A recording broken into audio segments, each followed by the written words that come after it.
Hello, welcome to I Scream, You Scream. I'm Gina, I'm Kathryn. and for the month of August, we are telling stories about curses, which is going really well. So well, it's going better than our last recording, but today still Yeah. kind of sucks. Yeah. Today was still a little bit fraught with terrors. And we are also having each other's least favorite ice cream, which also turned out pretty well for us. Because I can't stop, won't stop talking about it, it is almost our 1 year podiversary, which is incredibly exciting.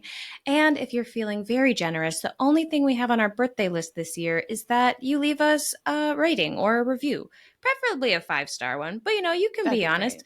We can take the feedback, but maybe on our birthday you can sling us an extra star, maybe just for fun. But until then, let's grab a spoon and dig in. Yay. Okay, as a reminder, what are we eating? What flavor were you assigned? I don't even remember what I gave you. Pistachio. That's right, yes. And I am eating chocolatey chocolate. Mm-hmm. Oh, this is good. Are you still having the Ben and Jerry's? Mm-hmm. We're slowing down over here. I still have half that pint, and Phil hasn't even cracked into the flavor from last month. So we still have it from last month.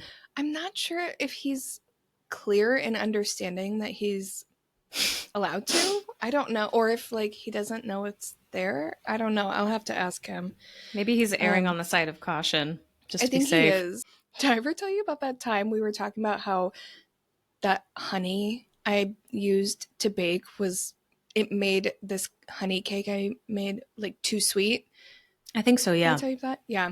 And he just looked at me and was like, yeah, I don't have that as part of me. He was like, too sweet? What does that mean? It's dessert. What are you talking about? Tom is the same way. Tom has the biggest sweet tooth ever, and I think it's so cute. There's something about a man with a sweet tooth. It's truly, I don't know why, but it's fun. I think I do know why. It's the stereotype of women like sweets and men like meat, blah, blah, blah. Burritos. But yeah. I thought that I had a sweet tooth until I met him, and I was like, oh, I just like dessert. A normal amount. He is like, you have to hide things from him or it will be gone the next day. Back to the topic at hand, we do have to rate this. Yes. Okay. I'm going to go first because I don't feel bad about mine, but I think it will surprise you. This isn't my favorite. I don't love this. I'm going to be generous and say 3. I think it's probably more of a 2.5, but I'm not mad about eating it. So it's it's a solid fine. It's a 3. Okay, so my mission to get you to not enjoy it was successful. That's why I forgot why I brought up things being too sweet. That is why I brought that up, because unlike Phil, I do have that where I don't like when things are so sweet that it's like, ugh, this is just too rich for me. I don't like a rich chocolate thing, but it's fine. I mean, I'm happy to eat it. I'm gonna finish this bowl, but I would never choose this as my favorite. That's my beef with chocolate, man. Chocolate is good for a bite, but when you have a bowl of it or a huge slice of something where the only flavor and texture is chocolate or chocolate adjacent, it's just too much. It's I don't know. I agree. I love chocolate. All of my favorite desserts have chocolate in them. I don't ever want a double chocolate chip cookie or a double chocolate chip muffin or any double chocolate. I'm like, no. But I love when there is chocolate in it. Same. Like chocolate covered pretzels, chocolate strawberries. That's my favorite love a chocolate shit. pretzel. Yes, same. I love a chocolate pretzel so much. Especially if there's a little caramel on top. Oh my God. Yeah. Ooh, that'd be a good ice cream. Chocolate caramel salted caramel ice cream. Oh my God. Salted caramel. Oh, my mouth is watering. Okay, we need to keep yours. Yeah. Okay. Yes, I am the prize. This is gonna be a long episode today, so we gotta keep it rolling. So mine, I actually enjoyed it more than I thought I would. I will say I think it's more of a product of the brand of ice cream that I bought rather than the flavor. If you have Hackney Gelato by you, anyone listening to this, go out and fucking buy it because this was really goddamn good. I'm gonna give it a 4. Oh, nice. Was it just straight pistachio or was there any specific other? Nice. No bits, but the bit that I really like it because I'm a big pistachio fan. Like I like Yeah. pistachio nuts, and I feel like a lot of pistachio ice cream it tastes like pistachio, but like a sickly sweet version of it. This tasted sweet initially, but then it ends on like a very kind of salty, nutty flavor, which is exactly what I That's want when I'm thinking important. pistachio. Yes. Yeah. So Because, kudos. yeah, that's good. What did we have? We had I think Phil got muffins. I think it was muffins from the store. And he got me a chocolate chip and he got himself a pistachio. And in the spirit of this month, you were eating pistachio. I was like, oh, I'll give it another try. Not to be a child, but I literally spat it out. I hated it. I hated it. It was so bad. I mean, it was good to somebody. It just was not my taste. I'll say that. I feel like Yeah, pistachio shit's getting more popular. Like they have, It is. It yeah, like absolutely the is. the Yep. pistachio spread, like how they have Nutella. There's Yep. like a pistachio one now. Yeah, it's like you know how every few years there is a green thing that is very trendy? It was spinach for a while, avocado, Kale. kale. It's I pistachio. never thought about Pistachio is that. in. Yeah, every few years there's a new green thing that people just fucking love. It's not for me. Oh, okay. Actually, on the topic of having too much of a sweet thing, I don't know why talking about green stuff triggered this in my brain. Oh gosh. But can I tell you something funny? Yes, of So course, always. Tom somehow came into possession of a kilogram of strawberry licorice. And a kilogram, it's just over 2 pounds. Why does he have so much licorice? So he went with his dad to this like food place where it's basically they sell a bunch of food that it's like maybe a day past its best buy date, and Mm-hmm. if somebody doesn't buy, like it's still perfectly good, it's just going to get wasted and thrown away if no one buys it. Yeah. So they sell it for a discount. And he went there with his dad this week, and it was I think towards the end of them being open when they're just trying to get people to take stuff. Yeah. And as Tom was walking out, some lady was just like, "Hey, do you want some sweets?" And he was like, I don't really need them." And she was like, "Here, take them." Handed him this huge fucking box. So now I have Right. 2.2 pounds of strawberry licorice that I don't know what to do with. I mean, I guess you're going to have to eat it. Just have a party. Have a licorice party. I did think about that. I could put it in like little gift bags for people. Mm-hmm. You could save it for the wedding pictures. Here's my 2 or 3 year old licorice. It's antique. Hey, man. It's vintage. Yeah. I'm sure people have eaten weirder things. That is true. Yeah. But anyway, back to again, let's refocus here. I know, truly, we're not going to get through this episode. It's going to be so long. Do you want to let our friends know what we're doing next month now, or do you want to wait until the end of the episode? Let's do it now because I'm going to forget. I'm going to wrap up and bounce. All right, sweet. Do you want to do it, or do you want me to do it? Sure. Next, I'm like forgetting. Let me reference. I'm already like, what? All right, thank you. See you all later. Okay, so next month, the theme is It's Not What It Seems. Take from that what you will. We certainly have and will. We have a lot of different stories next month. The ice cream flavor is magic shell. Yes. We're going to be eating magic shell syrup stuff on top of whatever ice cream we choose. And if you're not familiar with the term magic shell, because I don't know how common that is. That's just what Kathryn and I call it. I don't know what it's actually called. Me neither. But it's the thing of when you have a scoop of ice cream and it's kind of like almost chocolate syrup that you pour over the top, but then it hardens into a hard chocolate, like a shell, like a magic shell of chocolate. Yes. So that's what we're doing. The flavor next month, we're just picking whatever flavor we want. It's the magic shell that counts, as they say. Yes. Excellent. All right. Great. Well, so you have warned me a couple of times how fucked up this story is, and I gotta know. Yeah, I told Gina, it goes so deep that I actually remembered to write down my content warnings this time, which we all know I am not good at. So buckle up. I know a lot of people are very familiar with this story, particularly here in the United States, but I'm very, very excited to know that Gina, you are not familiar with this Mm-mm. because I have gone down so many rabbit holes with this over the last several years of my life. I'm like very excited to talk about this and also a little scared because I do feel like I have cursed myself in researching this Oh topic. God. So we're all going to just do our best. I'm as emotionally stable as I can possibly be. Anyway, here are the content warnings. So That was a great sequence of words.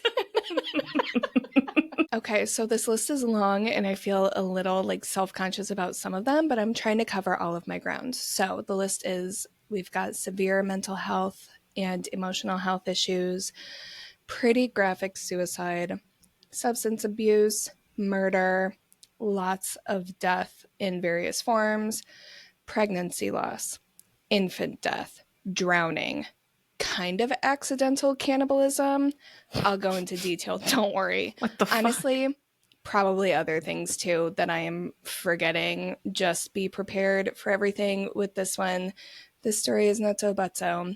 And just buckle up, listen at your own risk. No judgment. If anyone plans to skip this one, except you, sorry, Gina, you gotta stay. It's okay. I'm So, curious. today we are talking about the Cecil Hotel. Gina and I have talked about this. There is a lot of discussion on this hotel's name. Some people call it the Cecil Hotel. Some people call it the Cecil. Some people call it Hotel Cecil as opposed to Cecil Hotel. It's because of the signage on the side of the building. Did say Hotel Cecil, so a lot of people over the years have referred to it as that. The official listed name that I found most often is Cecil Hotel, but call it what you will.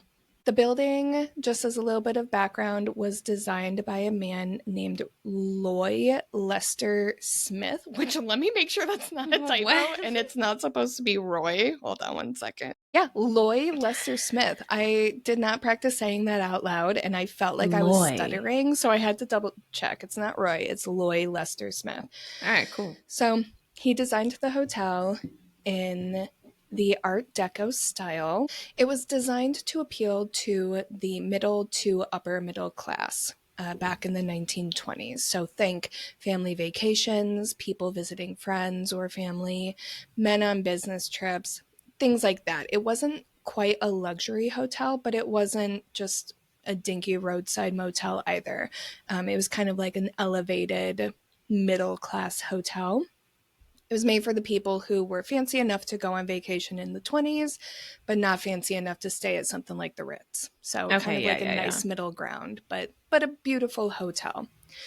It opened its doors in 1924, and it was very successful for several years. LA in the roaring 20s was kind of the place to be. Vaudeville was still very popular at the time out there. Hollywood and the film industry was on the come up. It was just very exciting and it was growing very rapidly. And there was just a lot going on, a lot of reasons for people to want to visit and stay in Los Angeles. So this was a very popular spot for people who were, coming in for shows or parties, events, just kind of passing through for like a long weekend or something like that. And because it was such a popular spot for people to stay while they were visiting LA, there were a lot of people just passing through, a lot of transients. There wasn't a lot of like permanent residents, particularly in this part of town. And that kind of slowly started to lead to an uptick in crime in the area. The first big, I guess I should say, like notable recorded crime on record for the hotel specifically was not necessarily a violent crime.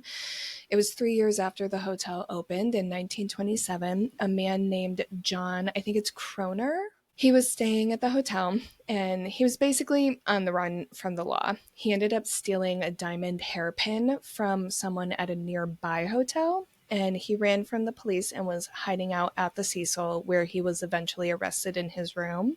So not like the biggest deal in the world compared to what will happen at the Cecil in the future, which we will get to.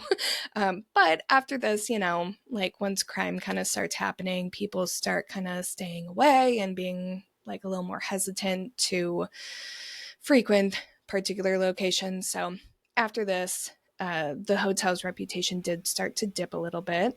Remember, this is supposed to be a safe place for families specifically. Now it's like riddled with jewel thieves, apparently. Not a good look. And shortly thereafter, travel in general slowed down quite a bit when the economy went on the downswing, ultimately crashed when the Great Depression hit a couple years later. So at this point, no one was traveling. Businessmen didn't have so much business to travel for anymore. Families couldn't afford to go on vacation. And the hotel basically lost their entire clientele because that middle class kind of wasn't working out anymore. Like their whole demographic that they were targeting wasn't traveling at all. At the same time that this was happening, we also started to see the development of the region of Los Angeles that is known as Skid Row. So, for those who don't know, Skid Row is a 50-block stretch near, or I guess I should say in downtown Los Angeles. Downtown Los Angeles is pretty big, so I think that is still technically considered downtown. It is officially known as the Central City East neighborhood, but it was given the name Skid Row when people with low or even no income started to move in. The name comes from the expression for parts of town where people are, quote, on the skids. So there's a huge population of people living in poverty down there. And over the years, people would come and go, and eventually people started to make kind of permanent residence there. It's very well known as having a lot of tents and kind of temporary structures for housing. So these people have homes, they just happen to be like homes in the streets. There is a huge issue with substance abuse issues, a huge police presence, and it just kind of grew to be known as a very dangerous part of town, particularly to those who are unfamiliar with the city. So it's like, you know, when you have a hotel with people who are not from the area and you're coming into an area that people there already don't even feel safe in, it's kind of like, you know, it's a mix that doesn't mix. You know what I mean? Yeah. Over the years, there were very tragic and brutal instances of deaths and other forms of violence in and around the hotel. And like I said, word just kind of began to spread, and it very quickly grew to give this hotel a reputation that was very different from what the original owners intended for it to have. Ultimately, there were so many instances of death and violence that a lot of people thought it was kind of out of the ordinary, even for a, you know, quote unquote dangerous part of town.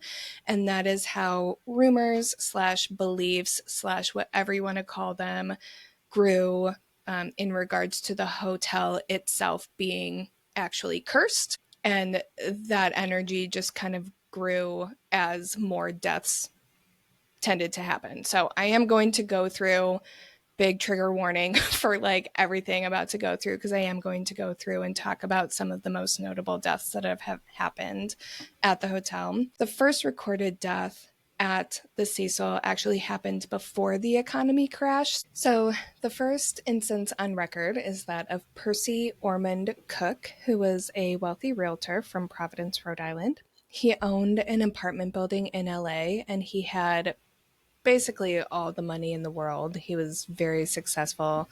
I bring that up just because, you know, the economy was on the way to crashing. So he was, by all intents and purposes, doing well. But in January 1927, just 3 years after the hotel opened, he was found in his hotel with a self-inflicted gunshot wound and a note. So this was shortly after the jewel thief situation. He was taken to the hospital where he would later die at the age of 57. And the note read in part, "Money cannot buy happiness. I have tried it and I have found that it cannot be done. I have lost my wife, my son, my home, and I am doing the only thing left for me to do."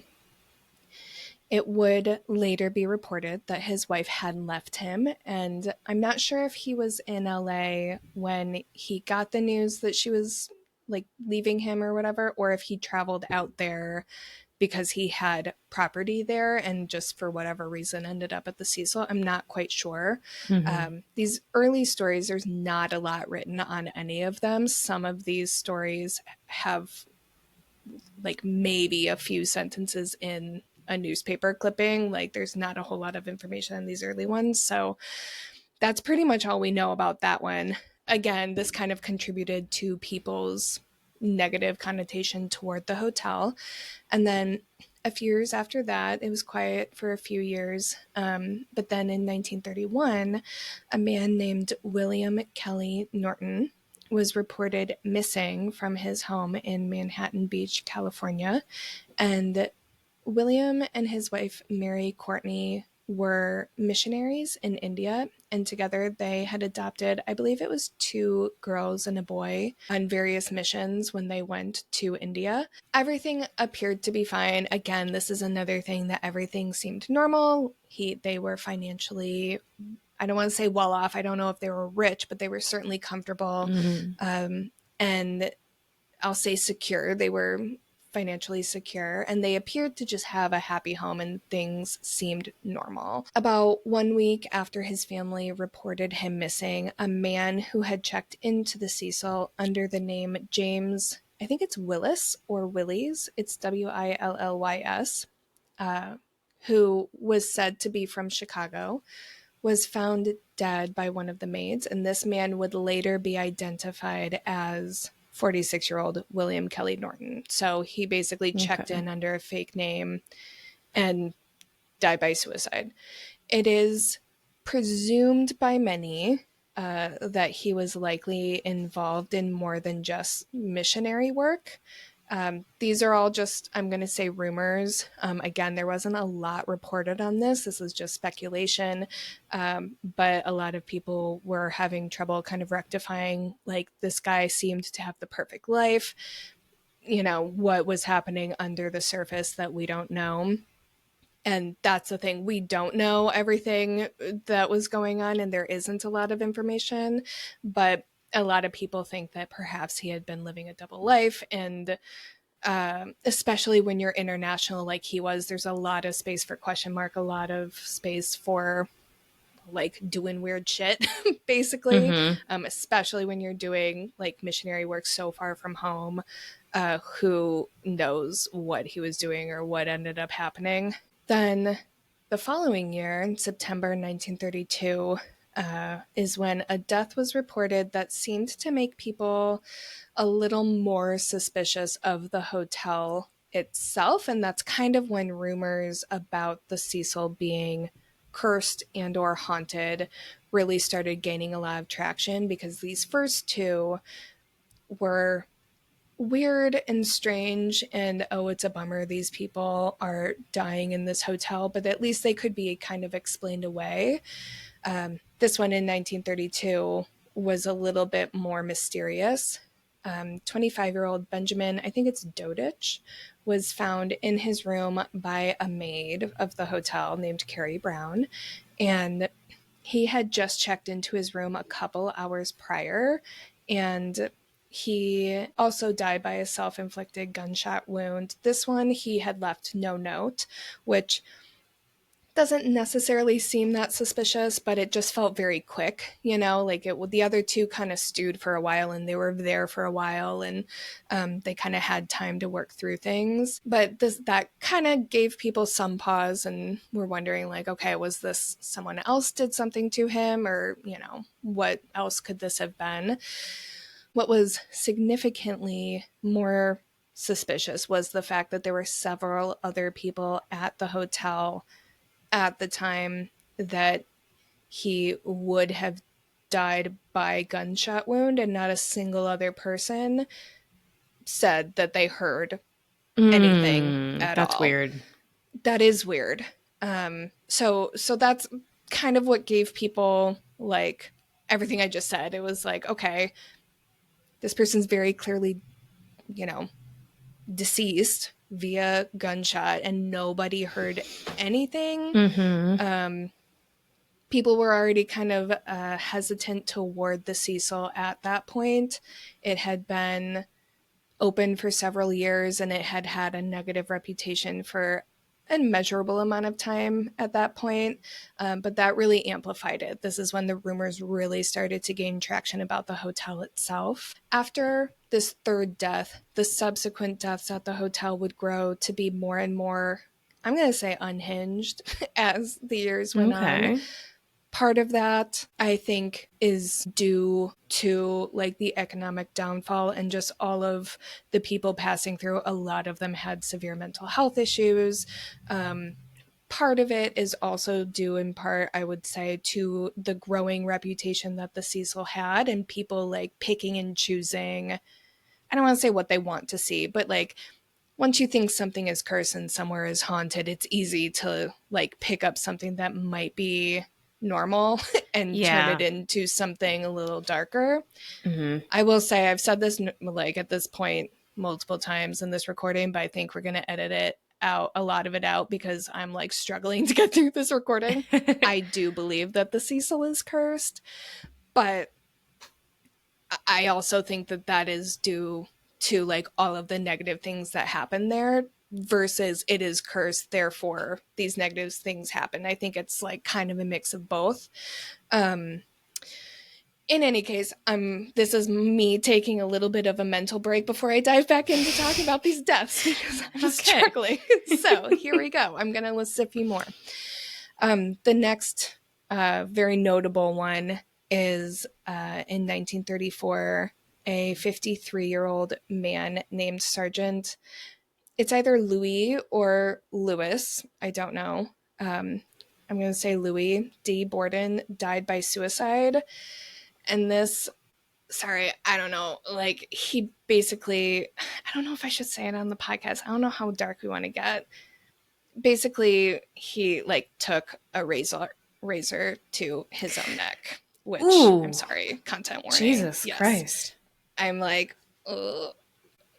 Yeah, that's ugh. Anyway, okay, sorry. That's like that's the graphic suicide that's that rough. I warned us about earlier. So sorry if I'm like making this too dramatic, but I'm just like, no, not at all. That's awful. Like, that's just such a horrible way to go. So I bring that up, and I do think it's important to talk about how graphic it was, because these are all things that people are hearing about at this hotel. And it's like, keep in mind, this is in the 30s where mental health was not even anywhere near a thing. So it's like you hear someone doing that and it's like demon, like who would ever do something like that?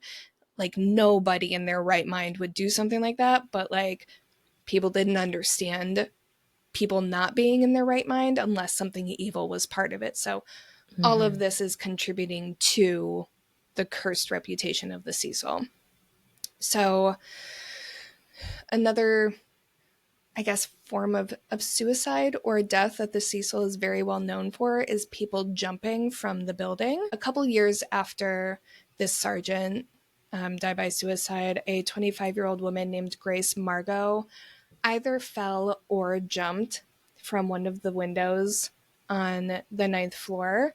And this one is notable because she was the first one to fall from the building, and over the years several more people would jump, and most specifically it is noted that a lot of people jump from the 9th floor. So that kind of led to a reputation on the 9th floor that perhaps there is, something going on there. There's something haunting the 9th floor that would cause people to have crazy experiences and lead them to jumping.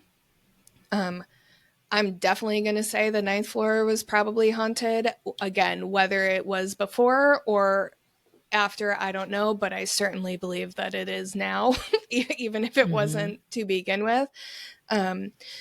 Of course, not everyone who jumped from the building went from the 9th floor. It was just a pattern that happened often enough for people to start talking about it. I will say one of the most heartbreaking stories of someone falling from the building happened several years later in 1944. I'm going to give a content warning because this is the baby one, and this one like massively fucked me up. So content warning for many things for this one. A 19-year-old woman named Dorothy Jean Purcell, who is originally from a small town in Iowa, checked into the hotel with her 38-year-old boyfriend, Ben Levine. Already know. Okay. Yep. Already know. Exactly. So Dorothy, I'm going to say allegedly, did not know that she was pregnant at the time she checked into this hotel. And she ended up going into labor in the bathroom while Ben, her boyfriend, slept in the middle of the night. And she would give birth to a little boy. What? Yeah, I know. There's like, a lot about that. That's like, what? Fucking what? That's insane. Immediately. Do you want to pause? Because I kind of want to pause on that. Yeah, like, we can pause. Yeah. What the fuck? A 19-year-old, I have to say woman because legally she was, but like a 19-year-old girl.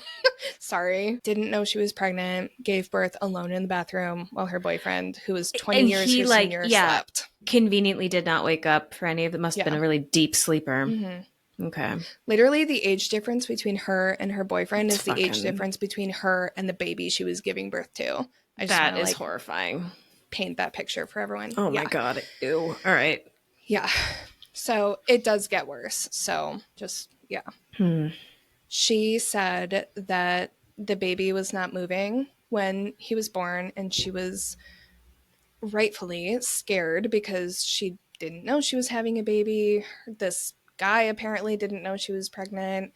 And now here she is alone in a bathroom with a baby that she believes was stillborn. So she got scared that she was going to get in trouble either by the boyfriend or because this baby is gone. So she, content warning, throws him out the window, thinking that he is stillborn. He was found and an autopsy was performed, and it was concluded that he had not been stillborn because there was air in his lungs. And I do want to pause and say, like, we don't know if that means that he was alive when he went out the window, but it does mean that he was alive when he was born. But there is like too much of a question mark, of course, to do nothing. So she was arrested. And she was charged with, some things say murder, other places say manslaughter, but she was charged with something. She was charged with something. That's what's important. Yeah. So several psychiatrists testified, and pretty much everyone was in agreement that she was not mentally stable, particularly in that moment. So she was found innocent by reason of insanity. Basically, they were acknowledging that this was a traumatic event no matter what happened, and they believed that she did what she did not because she was trying to just like get rid of this baby. It's because she was like having a traumatic moment and like lost herself essentially in that moment. So she was found innocent. But that was just, I mean, that energy alone, I think, would be enough to give the hotel the reputation it has, because that is fucked up from top to bottom. But don't worry, there's so much more. Okay. We're not even close to being done yet. There was a woman who was, I'm going to say, quite brutally murdered in 1964. I'm not going to give all the details on this one. We'll list all of our sources and where you can find information if anyone is interested in learning more on anything that happened here. But this one was another kind of particularly dark one because this woman's name was Goldie Rogers Osgood, and she was very well known and kind of beloved in the community. She was known for feeding the pigeons down at the nearby park. So she had the nickname Pigeon Goldie, which, like, I don't know, like that. Pigeon Goldie. It's all cut deep, but it's like she was a staple in the community, and that's anyone who has one of those in their town, it's like almost like a famous person dying. Like even for the Cecil, people were like, what the fuck? Because at this point, this is 30 years later from the previous story. So it had a negative reputation for a long time at that point. So it was kind of just like the fact that this is such a notable one kind of paints a picture of like she was very important to the community. And that was just a big loss. Not like the other ones weren't, but she was just known. Other people were passing through. She was there. Like that area was her home, you know? So that felt a little more personal to people, which added again to the darkness. So now I'm going to promise that I'm not going to just continue rolling through these deaths. There were officially 16, I'm going to say violent deaths recorded at the Cecil, or 16 official deaths, also quite violent at the Cecil, because I'm not saying the other ones weren't. It's just, there was just a fucking lot that went on there, and there's a lot of question marks of, you know, oh, maybe someone was murdered and maybe they weren't. We'll get to all of that. But not all of them happened within the Cecil. The area around the Cecil is also pretty notorious for having very negative energy. For example, back in the 30s, I think it was just after that initial William Kelly Norton case, there was an instance of a truck driver who got pinned against the outside of the building by a truck. Yeah. I don't know if it was his or if it was someone else's that ran into his or what, but it was just like a bizarre, out of the blue, this shit doesn't happen anywhere, but of course it would happen at the Cecil kind of thing. Another instance of that happened in 1962. A woman named Pauline Auden, she jumped from a window of her 9th floor room. In doing so, she landed on an elderly man who was just standing outside minding his own business. Oh my God. Both of them ended up dying. Yeah. So like just these weird fucking like things. It's like you don't really believe it unless you see it. You know what I mean? Like these are the things that don't, that's like it's not funny, but that's like some cartoon shit. Yeah, exactly. Yeah, that is so low likelihood. Exactly. So that was, again, like the energy people had toward the Cecil, because the likelihood is nearly zero, but of course it would happen at the Cecil Hotel. Yeah. You know what I mean? That's kind of like how it was. So by this point in the 60s, it's extremely well known that the Cecil is an unsafe place to be, and people are like 100% sure at this point that this place is fucking cursed and nobody wants to be there. And like it's just, the reputation is what it is at this point. It is no longer what it was meant to be in the 20s. And it was around that time that it had kind of converted from like a short stay, people kind of passing through type hotel, to a longer term, I'm going to say kind of like a hostel. Like a lot of people, you know, people living in Skid Row, if they came across some money, they'd buy a room at the Cecil for like a couple of weeks. Or, you know, there was a lot of like, a lot of sex workers would rent rooms there and stay there for weeks on end, and that's where they'd meet clients. You know, like a lot of people, that was like their home base. It came to be known as the Suicide instead of the Cecil by its long-term residents, because that is just what the reputation was at that point. So at this point, it's known as the Suicide, but suicide is not the only cause of death the building is known for. One of the most notable residents of the Cecil was Richard Ramirez, who stayed there in the 80s. And are you familiar with Richard Ramirez? Okay. I mean, it's ringing a bell. He was a serial killer, wasn't he? Yes. So he was his his like nickname or whatever, alias, whatever moniker, people called him. Moniker, yeah, was the Night Stalker.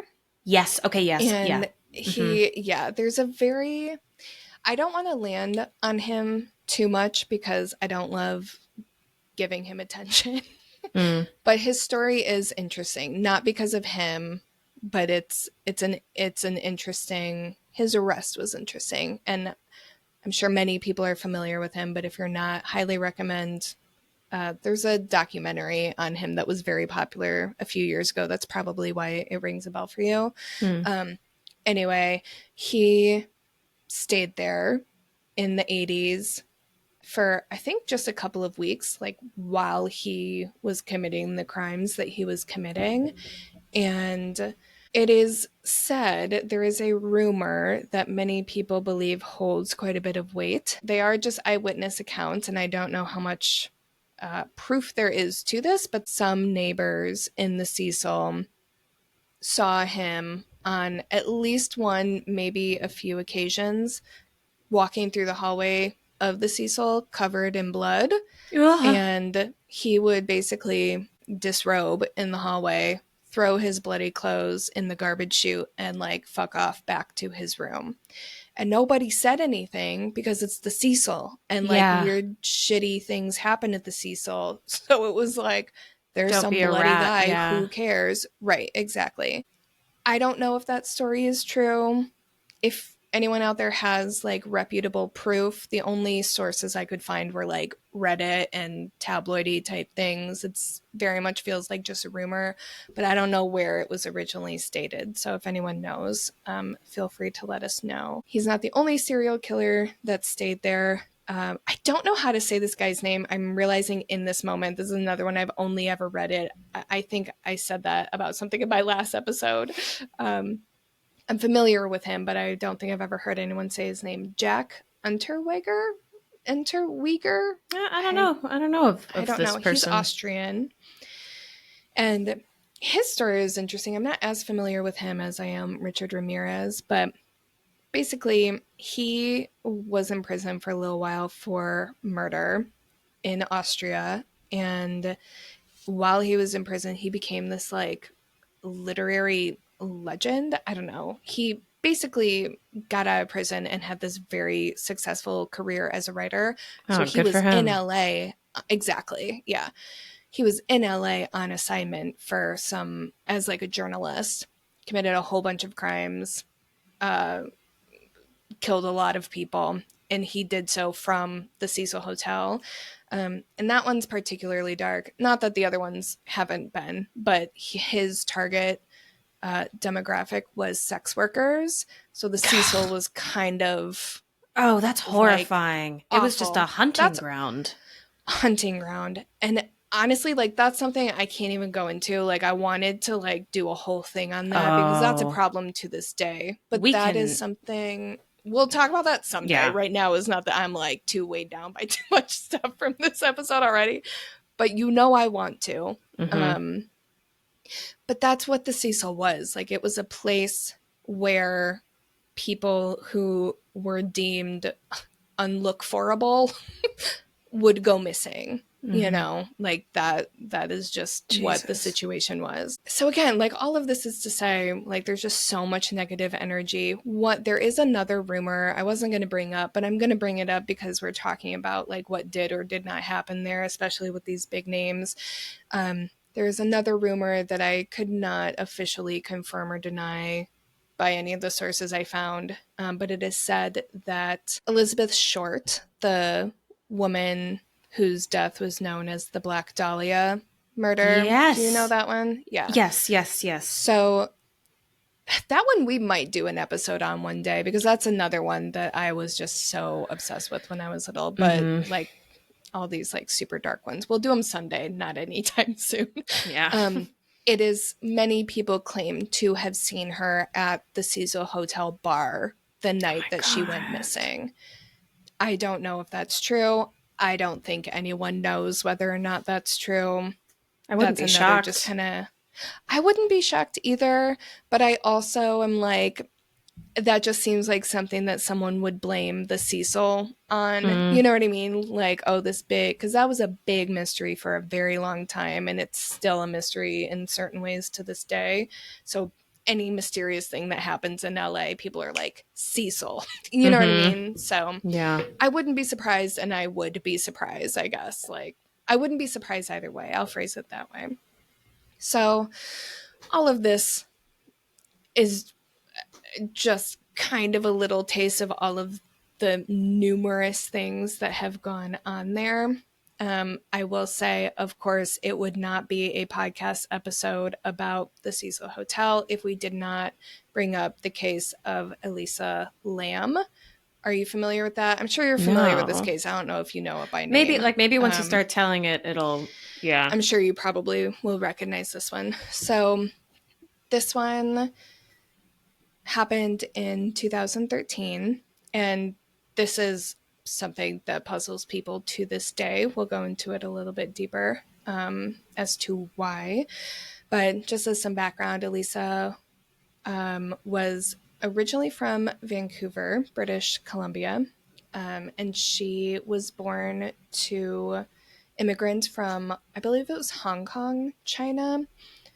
And she, right off the bat, I want to say, like, she did have some pretty significant mental health issues. She was enrolled in college, but because she had been struggling with her mental health so badly for several years, she did end up dropping several classes. And I don't know if she dropped out of college or if she graduated and then took a break. I'm pretty sure she like took a break from class. I don't know if she graduated first. I think she took a break from going to school and decided to go on this like tour de California from her home in British Columbia. She was taking the train down to California. Oh, I bet that was gorgeous.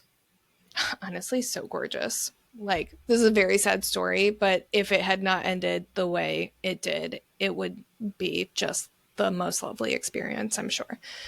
So at that point, before she left, she had been diagnosed with bipolar disorder and depression, and she was on several medications for both of them. So that's a very important detail because there's a lot of like haunted type possessed rumors about this story, which we'll get into. So out of fairness, like, we do need to make it clear that she was known to have like hallucinations and kind of like breakdowns every now and then and things like that, which kind of show up pretty regularly within this story. On this tour de California, she ends up in LA and she books a room at the Stay on Main, which was an extended stay hotel or hostel, whatever you want to call it, that had previously been called the Cecil Hotel.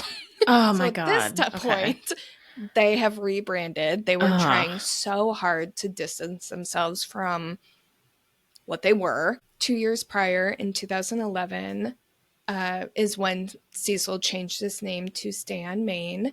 And they had done some renovations, but not a ton. It really just came under new ownership and was basically the same thing, probably slapped up like a coat of paint, and that was it. But the name of the hotel changed, the reputation did not. Like, people to this day still call Stay on Main the Cecil because that is what it was for 90 years before it changed, you know?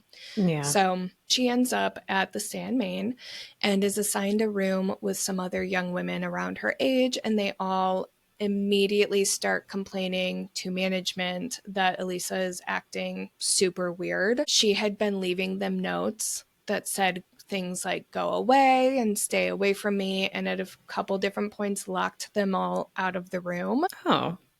So she was just acting very erratic and very paranoid. After a few days, she got bumped to her own room. On January 31st, after she'd been there a little while, she calls her parents to give them an update and let them know that she's planning on moving on to another part of California.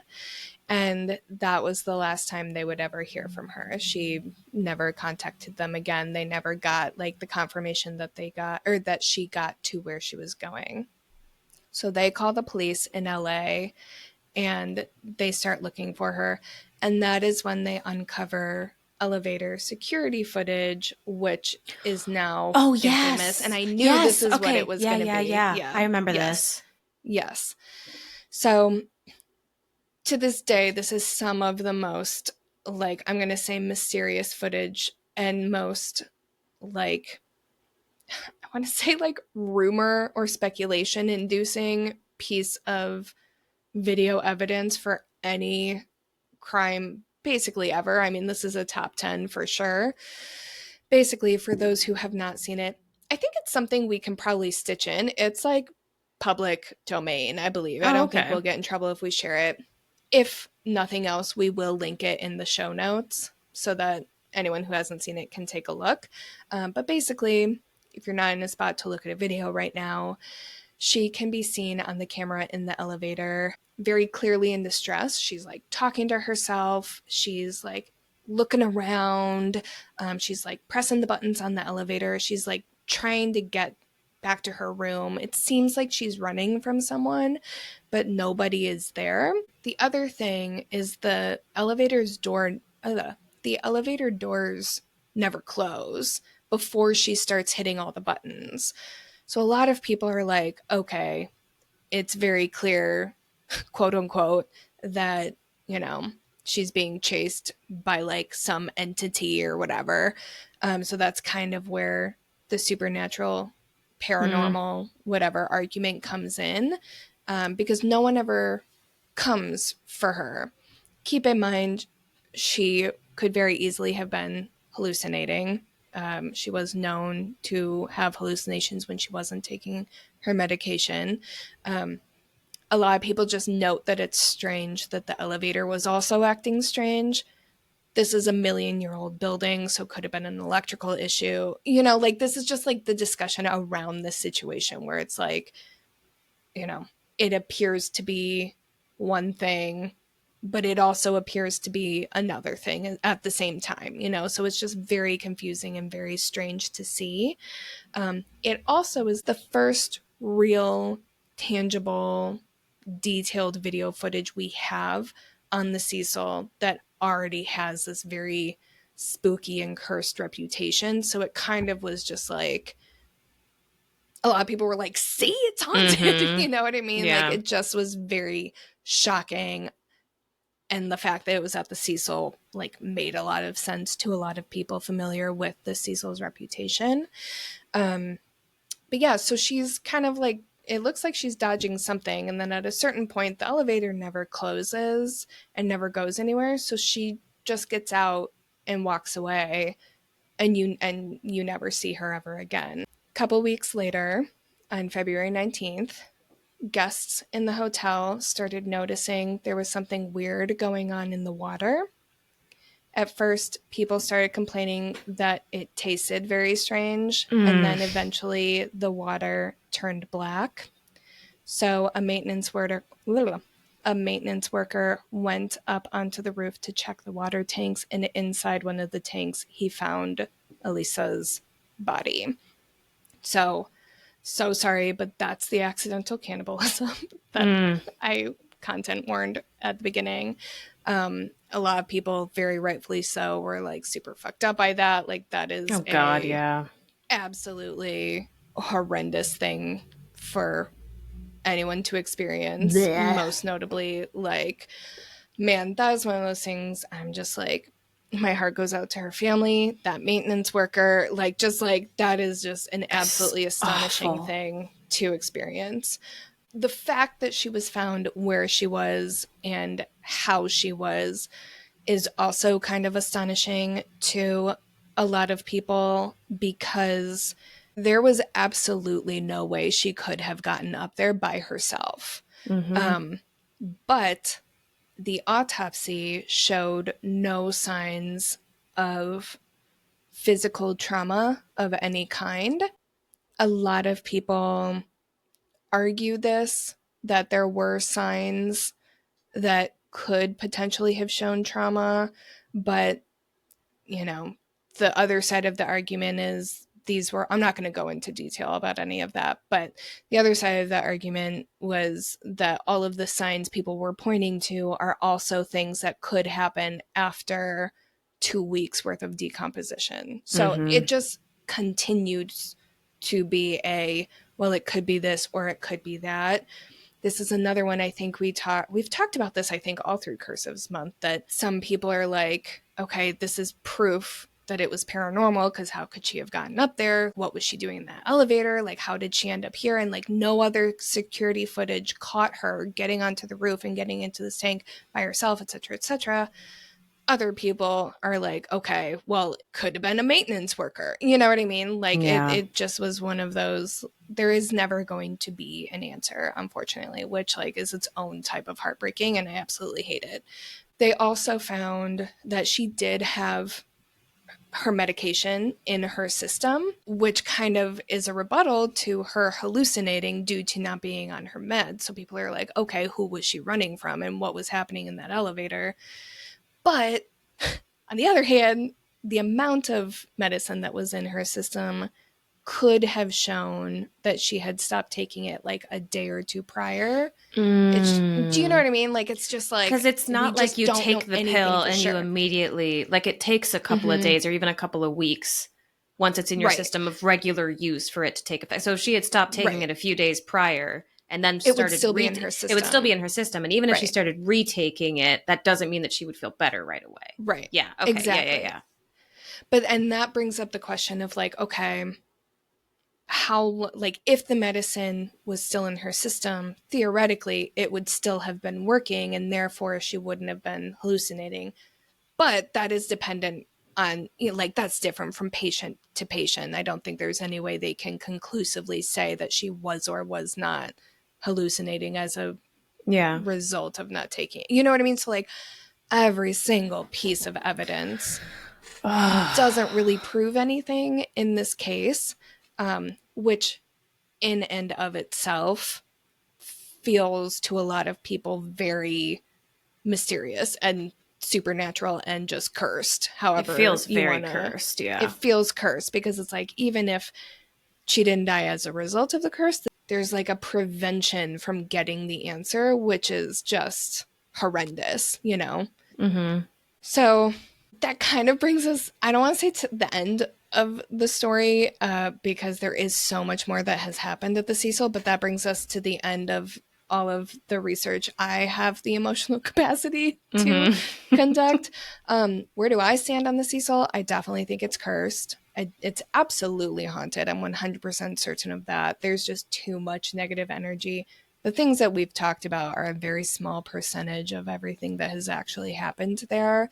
There's just a lot that I like really don't want to go that deep into. As far as like modern day Cecil lore, it is no longer open in any capacity, even as the stay on Main. In 2017, they were converted to a public housing building to try to combat the increasing unhoused population in LA, but they had several issues with, like, they had like a rat infestation, cockroaches, mechanical issues, electrical issues.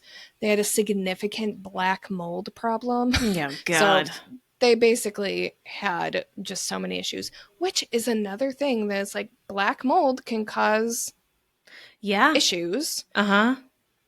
But also, a lot of people say that black mold can develop in high paranormal energy situations. So I didn't know that. Like, that's like a trope, cliche.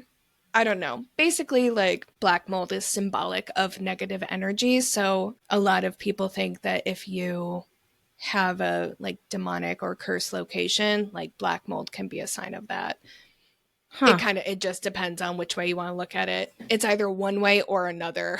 Like, the weird shit causes mold, or the mold causes you to see or feel weird shit. You know what I mean? Yeah. But that's interesting. That you'll notice, oh, you don't watch horror movies. Yeah, there's a lot. That's like a symbolic thing that shows up in a lot of stories like that. Okay. Yeah. So they ended up closing for renovations in 2021, and they just never reopened their doors. Because there was just too many problems. Probably for the best. Their Yelp page was updated in August 2025 to say permanently closed. Oh, yeah. Fuck. Okay. Well, I was searching high and low, like, you know, because one thing I wanted to discuss is like, would you ever go to the Cecil? I'm going to be No. honest. I don't know if I ever would. No, So I I wouldn't. was just going to say I'm very confident I know what your answer is. Mm-mm. I would definitely drive by. Absolutely. I don't know if I would want to ever go. I don't even But know if I it's would drive closed. by. I would definitely drive by for sure. Mm. But quickly. Just that's it's because like with the woman falling on the old guy and the truck driver getting pinned against like I still wouldn't feel Yeah, that's safe fair. outside Yeah. there. Oh, I That wouldn't feel just safe well, yeah, for fair. sure. Okay, I yeah. just, But yeah. no, that is it's funny that you say that Valid. because as like you were kind of getting to like the wrap up section, I was thinking like, would I ever go there? Like, do I think it's cursed and would I go there? And I was like, I don't know because I still haven't defined what my relationship to curses is. Like, I don't understand how they work or what I believe about them. But I definitely wouldn't fucking go there, which I think means I believe in curses. Well, because just in case, you know what I it's mean? one of those, yeah, it's like when people say they don't believe in ghosts, but then they get very scared of horror stories or, ghost stories. And it's Yeah. like, well, if you don't believe in them, then why are you Why so are you scared? scared? Yeah. I'm significantly more likely to go somewhere that is known for having ghosts than somewhere that has an actual physical black mold problem. Yeah. Like that's like just because it's not cursed doesn't mean it's safe to go. You know what I Yeah. mean? So Yeah, I yeah, think yeah. that that's part of it. Like, yeah, I don't know. You don't But want I to go will on a black say, mold tour? Sorry, go ahead. right. Oh my God. Truly, absolutely not. Oh my God. That's like my biggest. I'm so scared of mold. So one of the things that I have to find this guy's name. We'll put it in the show notes. I totally spaced on looking for it before the show, and I don't have the energy to find it right now. But we'll put it in the show notes. There was this guy on YouTube, TikTok, Instagram, just all the things. He made videos. He lived in an apartment across the street from the Cecil. So for many years, he would like post these videos of weird things that he saw Oh. like in and around the building. And that is honestly what made me like so obsessed with this story, because he saw some weird shit. Even if they were staged, even if these were just his friends pretending to be ghosts, there were some things that I was like, Oh my sign me God. up. This shit's spooky as fuck. Because at the time he was making these videos, was when they were closed down for renovations. So it was not a safe place to be. And there were many instances of like, he'd see someone go in the building and never come out. And then he'd go down and you could see like all the other exits were blocked off with like construction shit. Just like weird things like that. You could see shadows of people in the hallway and blah, blah, blah, blah. Of course, this could just be people breaking and entering, because that's what you do with broken down legendary buildings. But it was just, I don't know. That is when I said earlier that the Elisa Lam footage was not the only footage. This is what I'm talking about. There's a lot of people. There's not a whole lot of other official security footage, but there's a lot of people in, the internet video age that have their own kind of proof, quote unquote, of weird shit going on there. So we'll link it. That was like a rabbit hole that I fell down so deeply for a long time, several years ago. But yeah, very spooky. I do believe that it's cursed. And that's the story of the Cecil Hotel. Took me a long time to get through Fucking this. Christ, I know you warned me, but I'm still like, holy fuck. We picked the wrong episode to drink wine during. I know, it should have been this one. It should have been this one. Yeah. I just unfortunately have things to do later tonight. I was going to propose it, but I was like, I need to like be normal. Well, I know what I'm doing after this. You know what I mean? It's all right. I know. Oh, fuck. I'll probably make a cocktail for myself afterwards. But all of this is to say, I would love if you could perhaps tell me something to make me feel a little bit better. Oh, I have just the thing. Lovely. Because I'm going to tell you a folktale. Oh, yay. About an evil whale. Oh my God, okay. What? Okay. Are you ready? Yes. So, once upon a time, a few men went out into the waters of an Icelandic peninsula. When it was time to return, they realized they were missing someone. But the one that was missing was kind of a dick, so they left him behind and returned home. This is like part fairy tale, part me just saying things. As all fairy tales Okay. should be. The following year, the same men returned back to the same place. And who did they see but the man who was missing? So they took the man back to the town, and life continued as usual. The townsfolk went to church one day where they saw a cradle outside the building. In it was a baby and a note that read, "The father of this child will make sure it's baptized." Everyone in the town immediately turned to the man who had been missing for a year and said, "Hey, was this you? Did you get someone pregnant while you were gone?" And he was like, "No, this is just like some random baby. It's not even mine." But he was lying. For while he was gone, he had met an elven woman, and she had gotten pregnant with his child. Before he left her to return home, he had promised her that he would get their baby baptized.